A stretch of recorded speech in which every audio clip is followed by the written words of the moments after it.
Eu vou começar com a chamada. Depois a gente vai corrigir aquelas questões lá do nivelamento que a gente fez na última aula. E aí a gente começa o conteúdo, tá?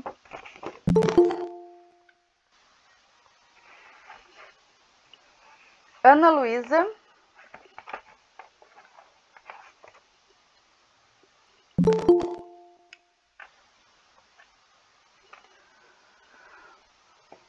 Eduarda Madeira.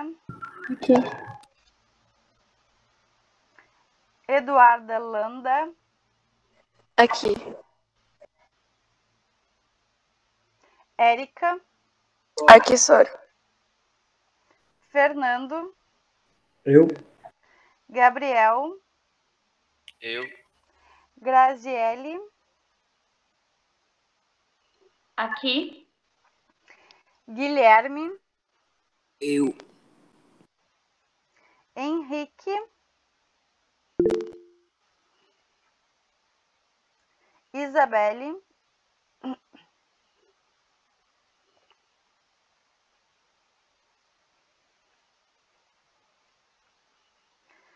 Kimberly.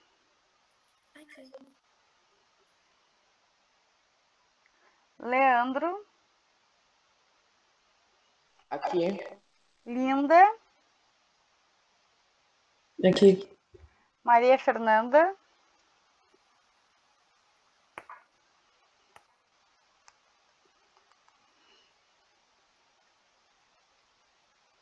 Ela tá aí, filho.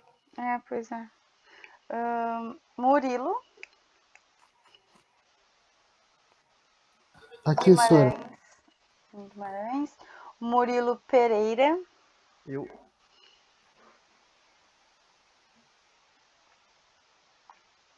Natan.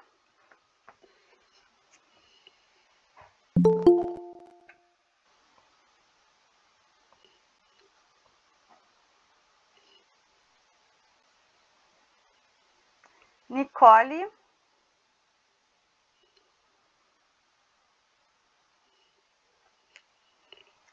Rodrigo. Vitória. Tô aqui, Sora. Entrou agora foi a Ana.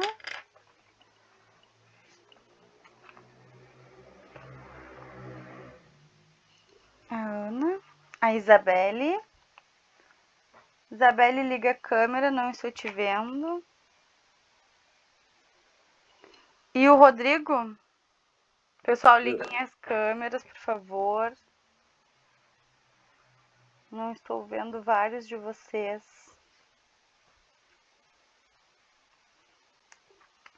Bom. Ô, Sora, Oi. por que tu entrasse pelo Meet, não pela Iônica? A gente estava esperando que a gente fosse pela Iônica já. Então, eu perguntei pro Álvaro, né, como é que eu deveria fazer. E ele pediu para eu entrar por aqui. Então, não sei se ele vai tentar de novo, porque a Linda me comentou que teve gente que não conseguiu entrar. Se hoje a gente vai ficar por aqui. Então, a princípio é isso, tá? Eu tava lá com o sexto ano não entrou ainda também na Iônica. Mas eu acho que ele tá tentando resolver esses probleminhas aí de que tem gente que não tá conseguindo entrar, que tem gente que tá sem senha. Vamos ver, o início é sempre mais complicadinho, né? Bom, nós temos exercícios para corrigir da última aula.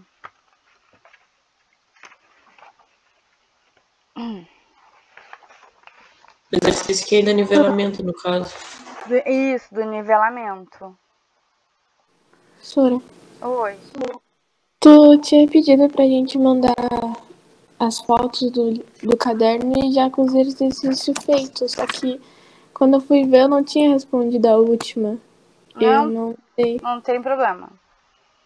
Eu não consegui ainda responder a todos, tá? Alguns eu já respondi, mas ainda tem alguns e-mails lá para eu responder. Pessoal, me ajudem, porque aqui eu tenho várias questões. Quantas questões eu passei para vocês? 4 questões. 4 questões. Tá. A primeira foi selecione a única opção que Sim, permite sim. completar. Tá, então qual é a alternativa certa? B. D de dado, né? Então a gente colocaria um gene é uma porção de DNA que apresenta informação para uma determinada característica. Então, letra D. Depois a segunda é a genética é responsável pelo estudo da hereditariedade. É esta? Sim. Qual é a resposta certa? A C. A C. Isso mesmo. Então, Tinha dado a resposta na aula passada. isso aí. Tinha dado a resposta na aula passada. Eu falei a senhora pediu, eu falei. Isso mesmo. Era o Mendel, então, ali o nosso estudioso, né? O cabeça aí da genética. Depois a próxima era a composição genética de um indivíduo. Recebe a denominação. Oi? B. A B. Isso aí. B de bola. Genótipo. E a última que eu passei para vocês era o que é fenótipo, foi isso? Sim. Então, o que é fenótipo?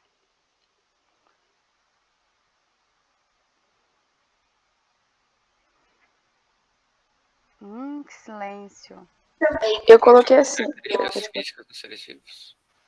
Oi, Gabriel? Conjunto de características físicas dos seres vivos. Tá. O que tu colocou, Érica?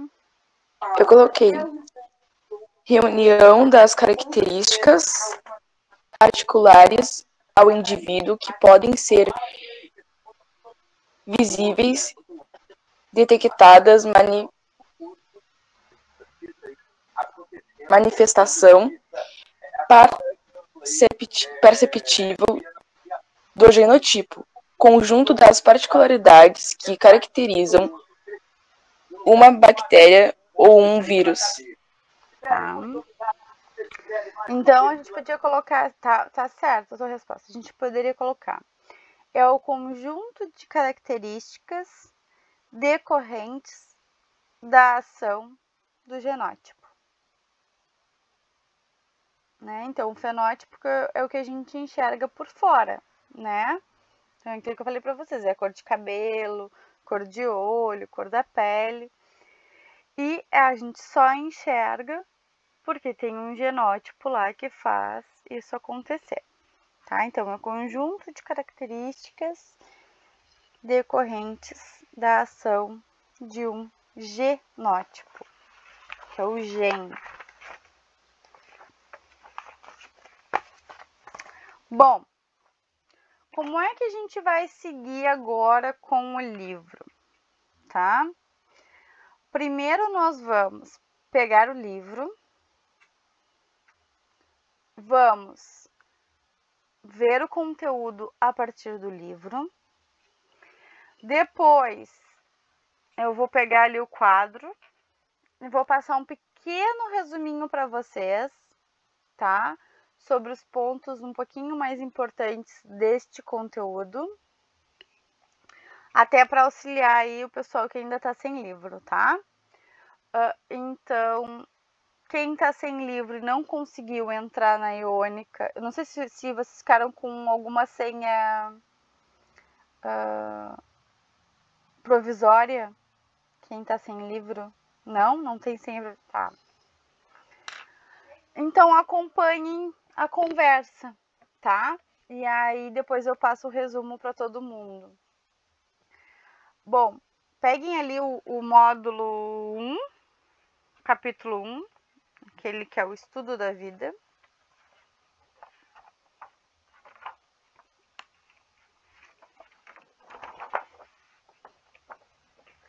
E aí, para começar o estudo da vida, tem essa parte aqui, ó, que é um texto.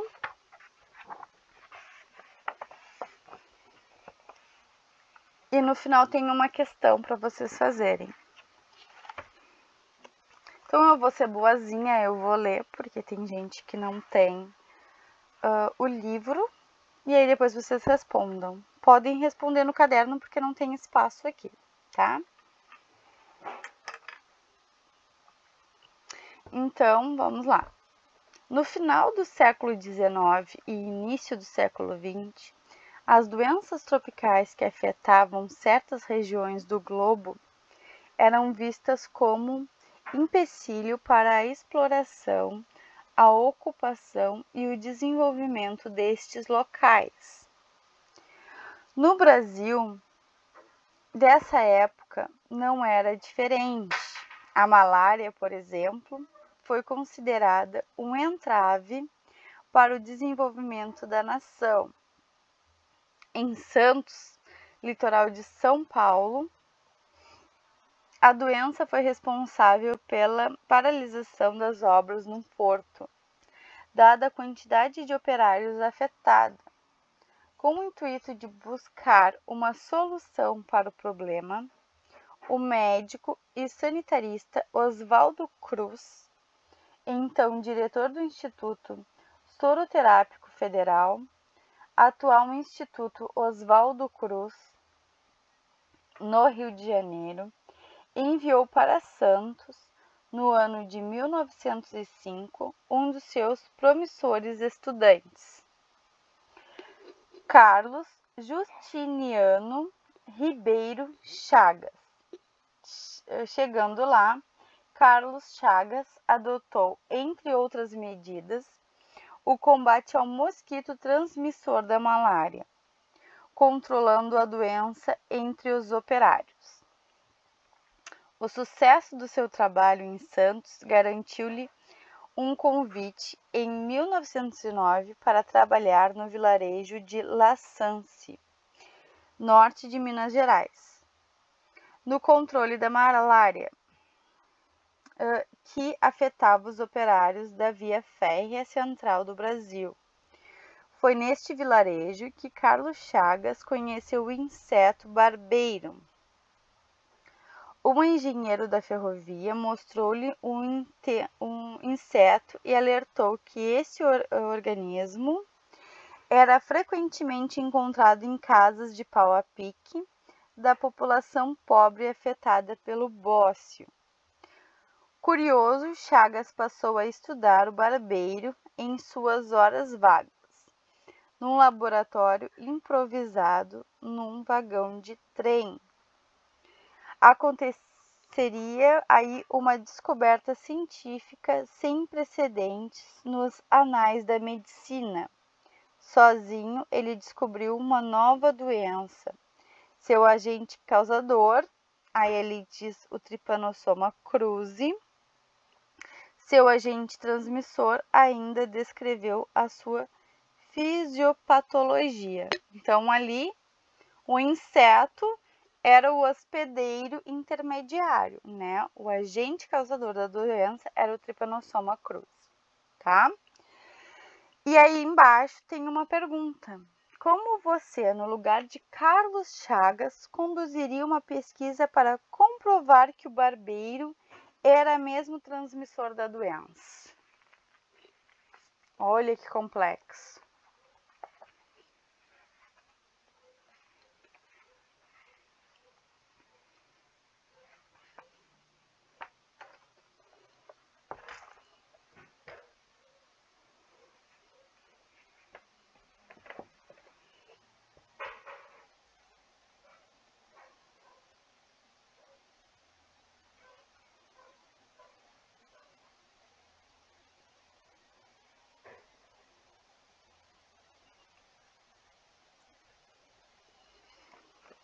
Deixa eu ver aqui se eu consigo passar um vídeo para vocês. Espera aí.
também é uma morada. Ah, que lindo. Mas Desculpa, gente, peraí. absolutamente não é isso. Quem fez perguntas como essa foi um cientista brasileiro que tinha um coração de ouro e um dos cérebros mais brilhantes do mundo. E um bigodão. Quando entrou na faculdade de medicina, ficava estudando até tarde da noite, pelo período de 2 velas inteiras. Seus amigos o apelidaram de 2 velas. Era dura a vida sem computador. Depois de formado, quando começou a atender as pessoas, ele costumava passar as noites entretendo os pacientes cujas famílias viviam longe. Carlos Chagas era cheio de amigos. Adorava música e fazia longas baladas em casa. Na época, isso se chamava sarau. E a galera percebia que era hora de ir embora quando ele começava a bater com os dedos na mesa. Um professor de Carlos Chagas, vendo que ele era brilhante, decidiu apresentá-lo para o cientista brilhante chamado Oswaldo Cruz. Oswaldo Cruz despachou Chagas numa missão: erradicar um surto de malária ao longo da estrada de ferro central do Brasil. Chagas começou a ver que os mosquitos não atacavam na natureza. Eles picavam mais as pessoas dentro de casa. O que a febre terçã tem a ver com as casas? Era isso. A devastação das matas fazia com que os pernilongos atacassem os humanos nas casas. Depois de picarem, ficavam cheios de sangue e pousavam no interior das casas para a digestão. Era mais fácil combatê-los ali, fumigando inseticida. Oswaldo Cruz logo lhe deu toda a razão, e juntos eles ajudaram a controlar a doença na região. Mas nessa viagem, Chagas percebeu uma outra coisa estranha. Algumas pessoas morriam muito cedo de um problema no coração. Um dia, ou melhor, uma noite, dormindo numa casinha de pau a pique, Chagas notou um inseto diferente que tinha o hábito muito folgado de picar o rosto das pessoas. Por isto, era chamado de barbeiro. Estudando o bichinho, encontrou outro organismo dentro dele. Um micro-organismo de uma célula apenas. Lembrou logo de um grande amigo que também estudava esse tipo de organismo. Assim, foi descoberto o Trypanosoma cruzi. O nome foi em homenagem ao amigo Oswaldo Cruz. Mas o que este Trypanosoma teria a ver com o problema do coração? E foi uma garotinha de 3 anos chamada Berenice que mudou a vida de Chagas e de todos nós. Ninguém sabia o que ela tinha, até que o jovem Carlos Chagas, antes de chegar aos 30 anos de idade, faz uma das maiores e mais completas descobertas da medicina até hoje: o ciclo do barbeiro, ou, como ficou conhecida, a doença de Chagas. Então, ele respondeu a nossa pergunta: o que será que uma casinha de barro tem a ver com o coração? O barbeiro se esconde nas fendas das paredes das casas, construídas com barro, palha e tiras de madeira ou bambu. Com a contaminação, o Trypanosoma penetra no corpo e passa a viver inicialmente no sangue, depois nas fibras musculares, principalmente no coração, que incha, como o da menina Berenice, que foi a primeira paciente diagnosticada com a doença de Chagas. Carlos Chagas ainda viajou muito pela Amazônia. Seu laboratório era um barco e classificou um montão de outros insetos e animais nos estudos das doenças tropicais. Alguns anos depois de voltar para o Rio, sucedeu o amigo Oswaldo Cruz na direção do Instituto de Manguinhos, hoje Fundação Oswaldo Cruz ou Fiocruz, e ajudou a combater a febre espanhola. O país passou a ser autossuficiente em vacinas e hoje as exporta para o mundo todo. A Fundação Oswaldo Cruz produz mais de 1 bilhão de medicamentos ao ano. O legado de Carlos Chagas nos mostra que quando ciência e indústria se juntam, toda a sociedade se beneficia.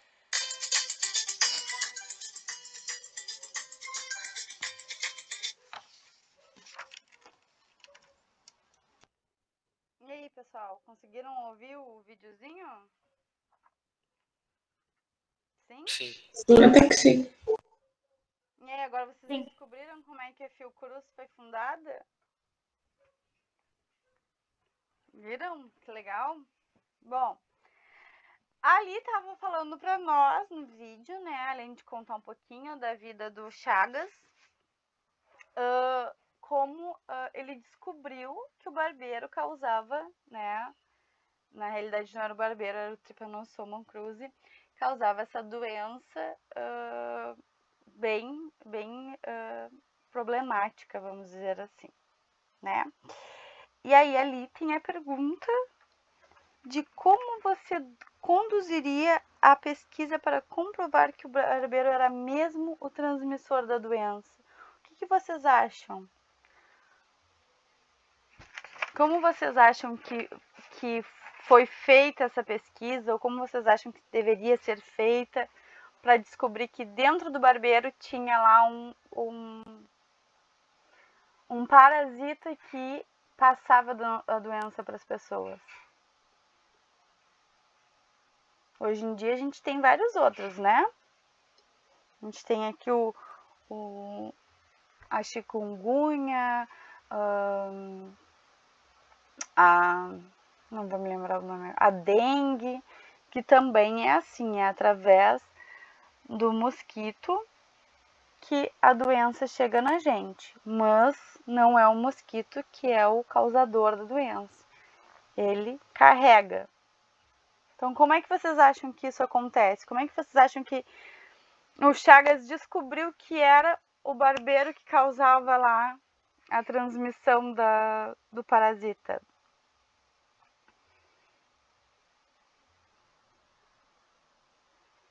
Acho que ele pegou meio que uma amostra, né? Uma amostra de um e estudou. Isso, né? Então, é bem aquilo, né? Foi lá, pegou um barbeirinho e desmanchou, vamos dizer, esmiuçou, né? Fez análise das características dele, das estruturas dele, e aí ele conseguiu ver que dentro do organismo lá do nosso barbeiro tinha um outro indivíduo e que esse indivíduo era o causador da doença, né? E aí ele conseguiu, a partir daí, analisar o Trypanosoma, né? O parasita em si.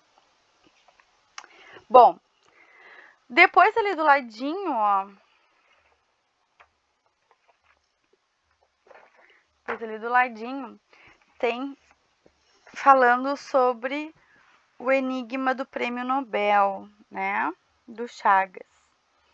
Então diz ali que a indicação ao Prêmio Nobel de Medicina ocorreu pelo menos 2 vezes, né, para ele, em 1913 e 1921, e que em 1921, né, ó, a história desta última indicação encontra-se envolvida em mistério, que culminou com a ausência da premiação do Prêmio Nobel de Medicina. O descobridor da doença de Chagas recebeu muitas premiações internacionais, mas em seu próprio país foi alvo de ataques de um grupo opositor na Academia Nacional de Medicina. Ali se questionava sobre a verdadeira existência do mal, sua extensão no país e a paternidade de sua descoberta. Tais intrigas possivelmente resultaram na negação do Prêmio Nobel em 1921. Carlos Chagas, responsável pela descrição de uma das mais importantes doenças infectoparasitárias, né, que tem o parasita que infecta, que atingem a população latino-americana, não foi reconhecido em primeira instância no Brasil. Ignorada sua contribuição à ciência, retardou-se e o ensino deste mal nas universidades. Sem controle, a doença vitimou milhares de pessoas que poderiam ter sido poupadas, tá? Então, é aquela coisa, né? Foi descoberto, ele descobriu a doença de Chagas, uma doença que estava causando, né, quase que uma epidemia, só que no país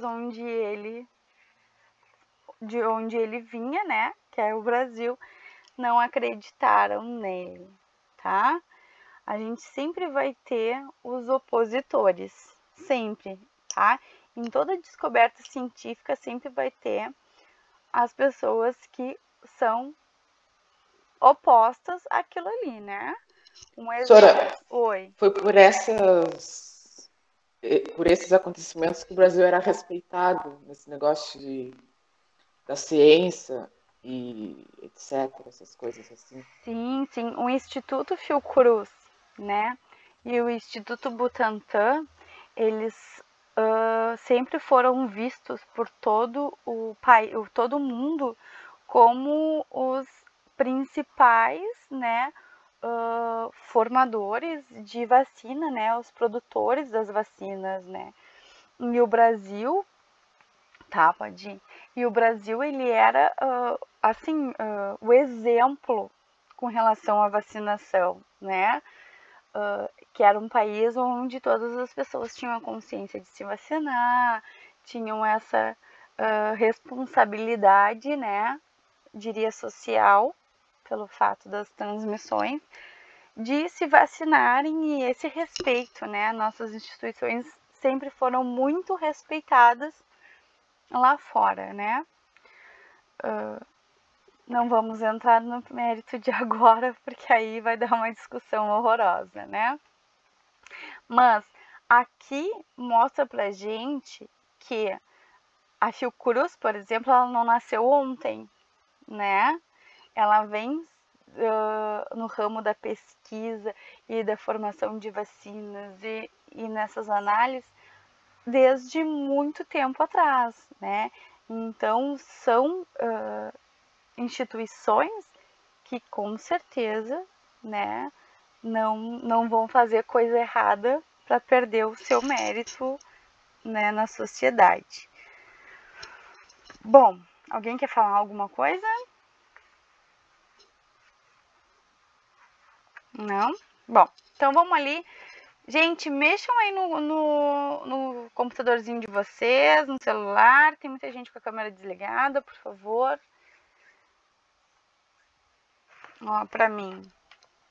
A Érica, Grazi, Gabriel, Alanda, Henrique e Rodrigo estão com a câmera desligada. Por favor, mexam aí. Bom, vamos ali para a próxima página.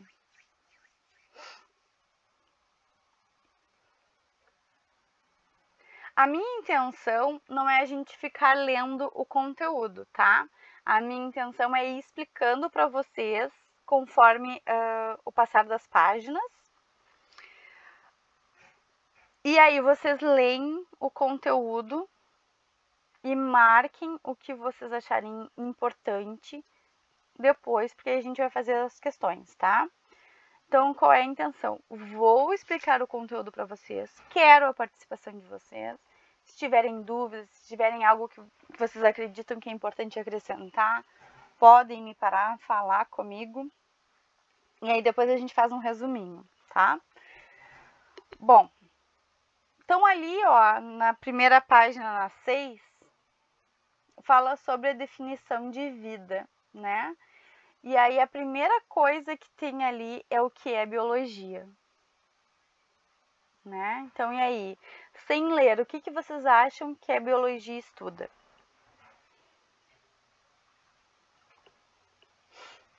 A vida? A vida.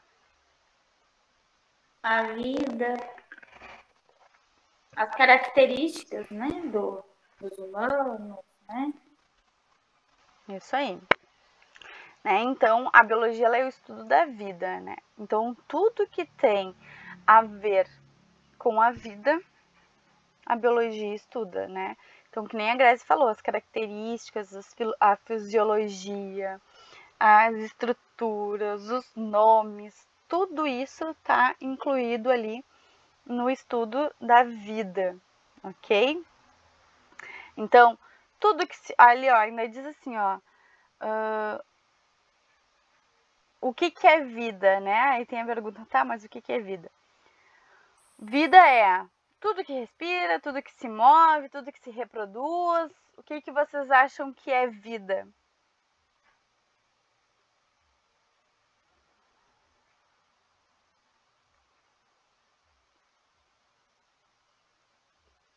E aí? Sora, eu acho que é tudo que tem vida, né? Tipo, Tá, mas bióloga marinha estuda os animais que estão dentro d'água, os seres vivos que tem dentro d'água. tá, não, isso aí. Mas o que é vida? O que diz pra gente que aquele indivíduo é vivo?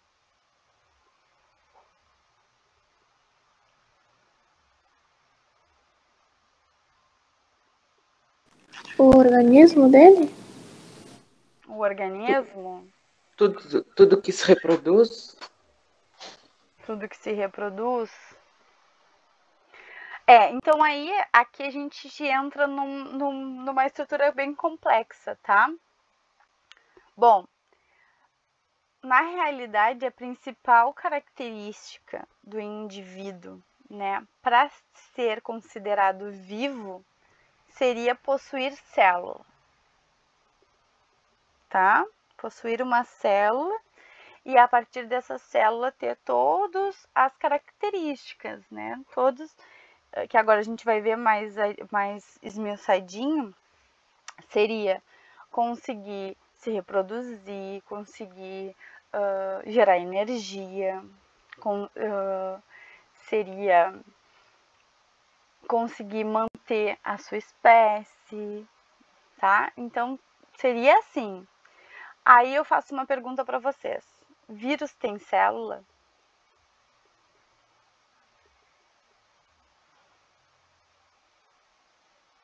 Acho que tem, né? Vírus não tem célula. Vírus é um ser acelular, sem célula. Ele tem apenas material genético, tá? Ele precisa de um hospedeiro, de uma célula, para poder se reproduzir e fazer os seus metabolismos. Por isso que ele invade o nosso corpo, tá?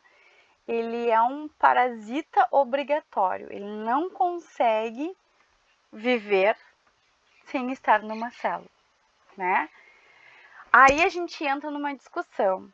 Alguns cientistas alegam que o vírus não é vivo. Outros alegam que ele é vivo pelo fato de ele ter um material genético e quando em contato com o hospedeiro ele se reproduzir, tá? Então aí a gente entra nessa história complexa aí do que é vida, tá? E aí a gente vai organizando nosso pensamento agora no decorrer. Bom, ali no livro de vocês, no comecinho, só para dar uma introduçãozinha, diz assim, ó, não é uma tarefa simples definir o que é vida. Entre os seres vivos há uma enorme biodiversidade. Organismos muito diferentes, com características muito particulares. Animais sésseis, como esponjas. Sabem o que é séssil?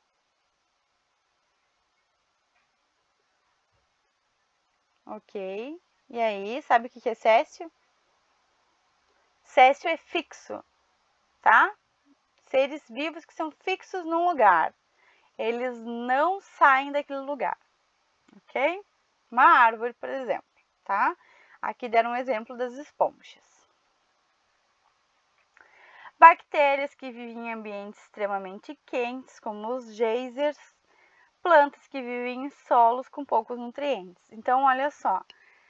Aí a gente entra nessa característica dos indivíduos que eles conseguem se adaptar aos ambientes, né? E aí, dependendo das suas características, o ambiente ele vai ser completamente diferente. E esse ambiente diferente pode ter influenciado nas suas características. Olha que complexo, tá? Embora a gente consiga, só de olhar, ver o que é vivo do que não é vivo, se a gente vai realmente analisar profundamente, é bem mais complexo, tá? Por exemplo, eu sei que isso aqui não é vivo, né? Todos vocês lá no ensino fundamental, lá no segundo ano, no terceiro ano, vocês tiveram em ciências, com certeza, a diferenciação do ser vivo e ser não vivo, né? E aí tinha a pedra, é ser vivo ou é ser não vivo, né? Então, a gente consegue, sem analisar fisiologicamente, diferenciar algumas estruturas. Porém, a tarefa é muito além disso. Por quê? Porque toda essa constituição do ambiente, ela faz com que alguns indivíduos consigam se acostumar ou se encaixar, vamos dizer, em ambientes que a gente acharia que não é possível ter vida. Por exemplo, um geyser, né? É um vulcão de água quente. Vocês acham que teria algum indivíduo que conseguiria sobreviver a isso? Aí tu para e pensa, poxa, não mandam a gente ferver a água para matar os micro-organismos?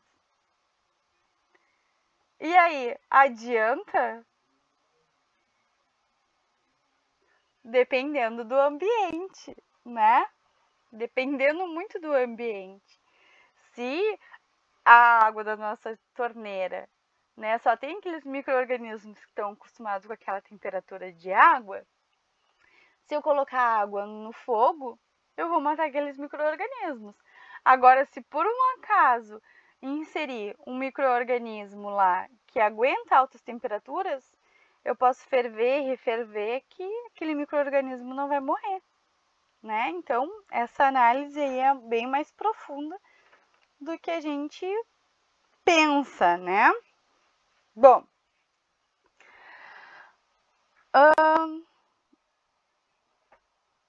tá falando para nós ali também, no livro de vocês, que muitas missões, né, não tripuladas estão indo para corpos celestes, né, para fora do nosso planeta, para tentar reconhecer algum planeta que tenha algum ser vivo, né?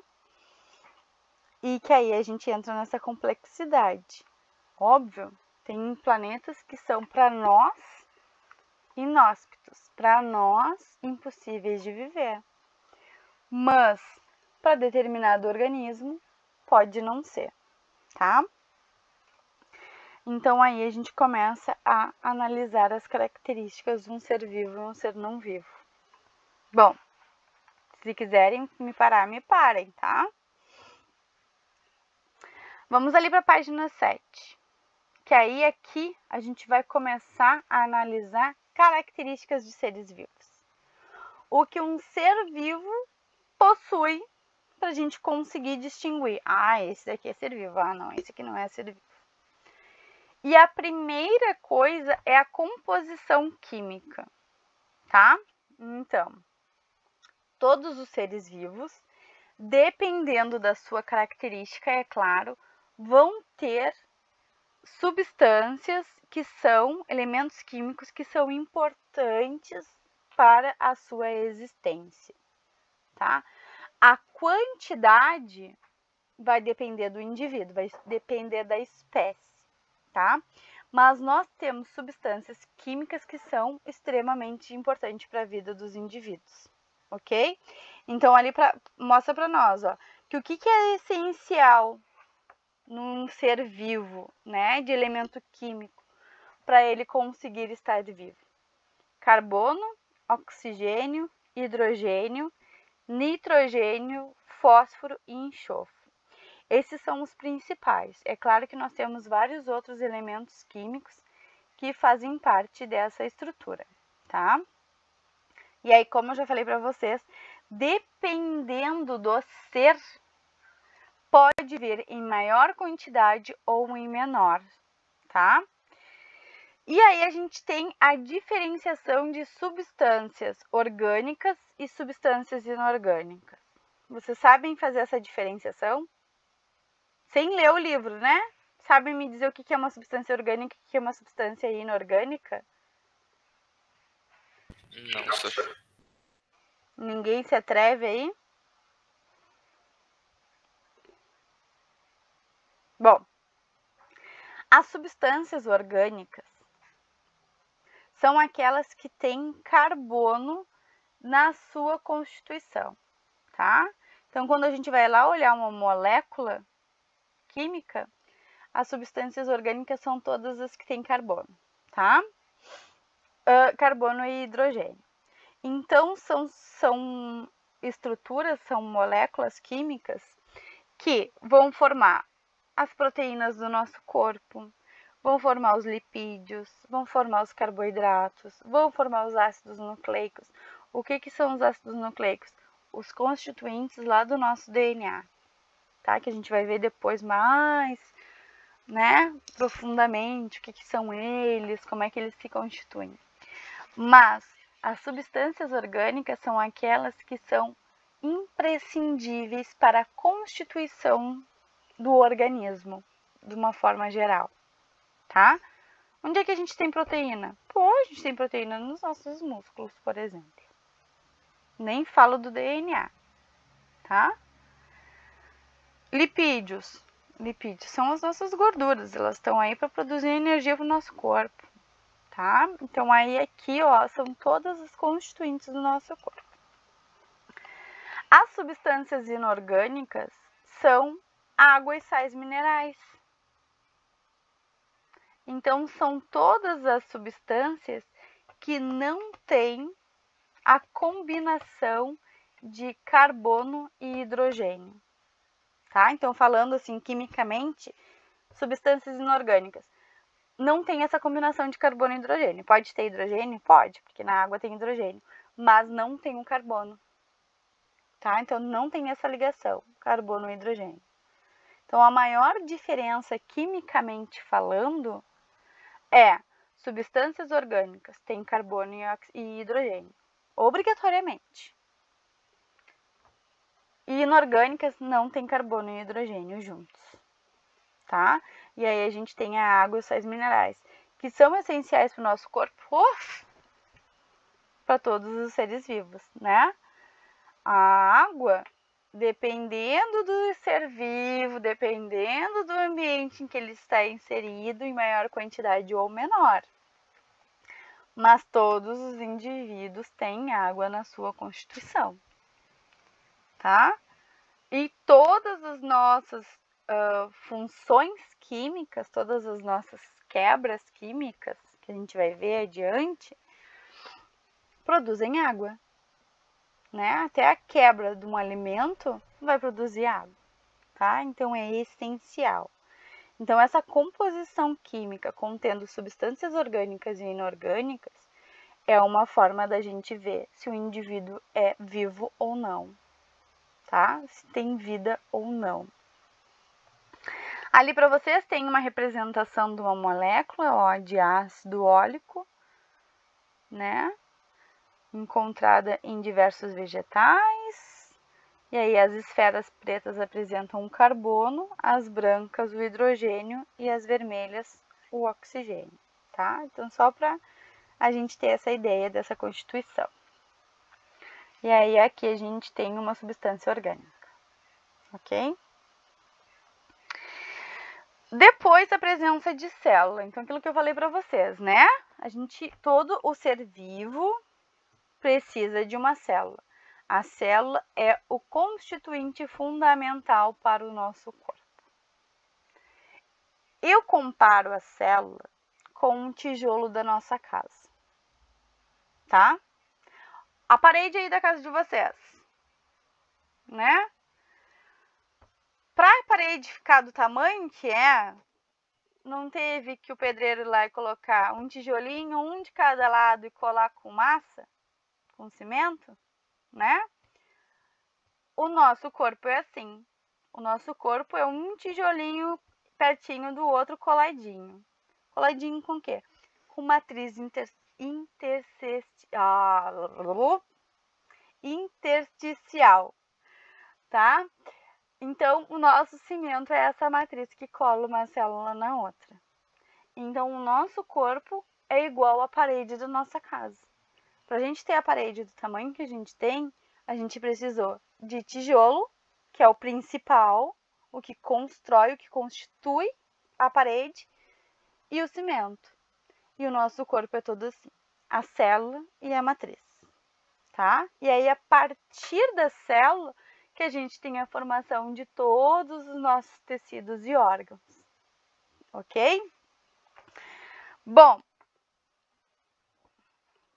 aí vocês vão me perguntar, tá, Sora? Então, só tem indivíduos com várias células? Aí eu faço a pergunta para vocês, só tem indivíduos com várias células? Me respondam. Não. Não. Tem indivíduos que são unicelulares. Bom, então nós temos indivíduos unicelulares e pluricelulares. O que é pluricelulares? Várias células, tá? A única coisa que os indivíduos unicelulares, aquela célula ali, aquela única célula, ela tem que conseguir fazer toda a função que as várias células dos pluricelulares fazem. Então, a célula tem que conseguir respirar, tem que conseguir produzir energia, tem que conseguir se reproduzir para conseguir manter aquele indivíduo vivo, tá? Então, tem que ser a célula unicelular para manter o indivíduo ali firme e forte, tá? Com relação às células, uma coisa que eu acredito que vocês já saibam, assim, ó, estão cansados de saber, a gente tem a divisão de procarionte e eucarionte. Sabem me diferenciar? O que são células eucariontes e o que são células procariontes?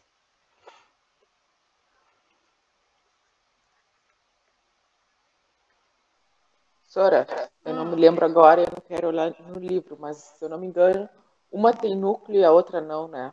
Isso aí, né? A procarionte é a célula mais antiga, vamos dizer assim, tá? Ela tem o DNA, ela tem o material genético, só que esse material genético é solto no citoplasma. Ele não tem o núcleo, ele não tem a membrana delimitando e protegendo esse material. Ele está ali solto. A eucarionte tem a presença do núcleo delimitando, mantendo o DNA bonitinho ali dentro, tá? Como é que eu sei qual é o tipo de célula que eu tenho? Olha, a frase mais boba que eu vou dizer para vocês, que é a que vai lembrar você sempre. Eucarionte, eu tenho. Eucarionte, eu tenho. Tá o eu ali dentro da eucarionte. São as células que têm um núcleo, que constituem o nosso corpo. Né? Então, pô, se a gente tem a árvore, também tem uma célula eucarionte, né? A baleia também tem uma célula eucarionte. O cachorro também tem, o gato também tem, tá? Então, a célula eucarionte a gente vai encontrar nesses seres maiores. Podemos encontrar em seres menorzinhos lá, unicelular? Podemos, tá? Mas para eu saber essa diferença, eu não vou encontrar uma árvore com célula procarionte. Célula procarionte geralmente são de indivíduos, geralmente, tá? Unicelulares, indivíduos pequenos. ok? Bom, aí ali mostra para nós na página 7 o desenhozinho da diferença da célula eucarionte e da procarionte, tá? O DNA com o núcleo e o DNA solto ali no citoplasma. Ok? Tá indo? Eu sei que é um pouquinho chato esse começo, mas... Bom, ali na página 8. Metabolismo. Então, o que é metabolismo? Vocês têm ideia do que é o metabolismo? Sim. O que é? Tem metabolismo rápido e lento, né? Que é... Não sei explicar. Tá, mas o que vocês acham que seria a explicação de metabolismo? O que é um metabolismo?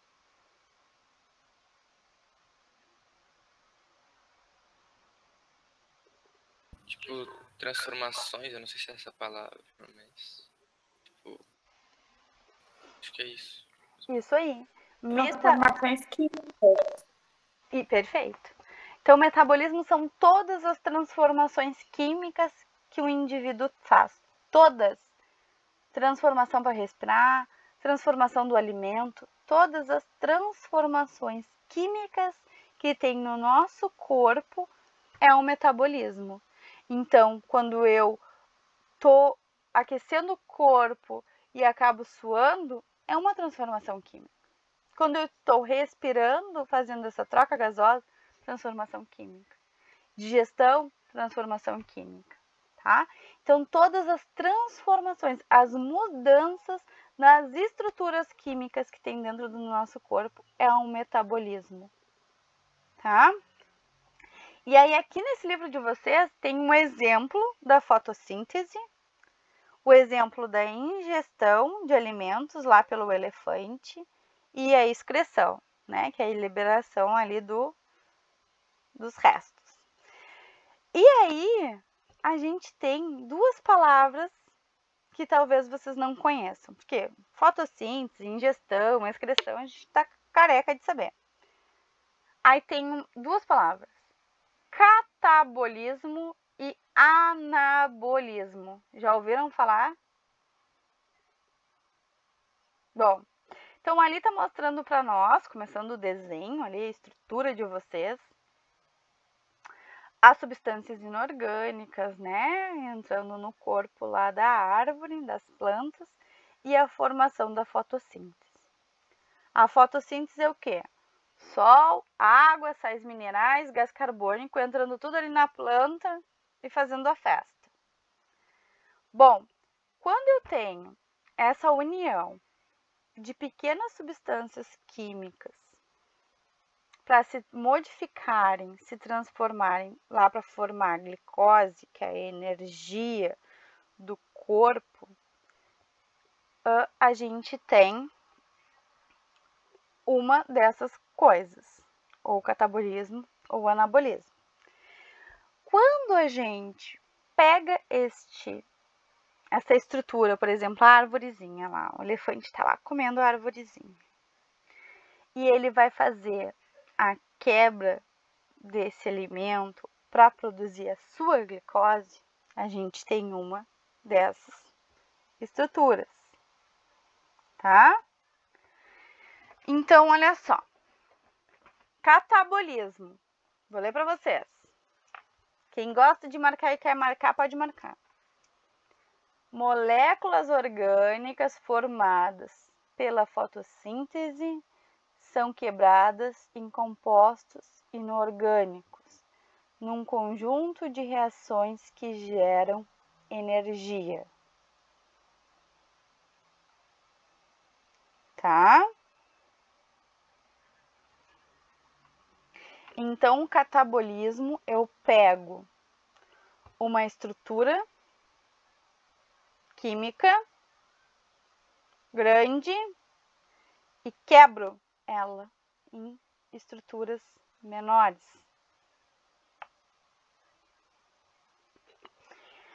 Anabolismo, moléculas, ó, lá embaixo, lá no elefante. moléculas orgânicas formadas pela fotossíntese são combinadas com outras, formando cadeias moleculares muito complexas, como a celulose e a proteína. Então, pego estruturas pequenas, cadeias pequenas e transformo em grandes estruturas. Ok? Ó.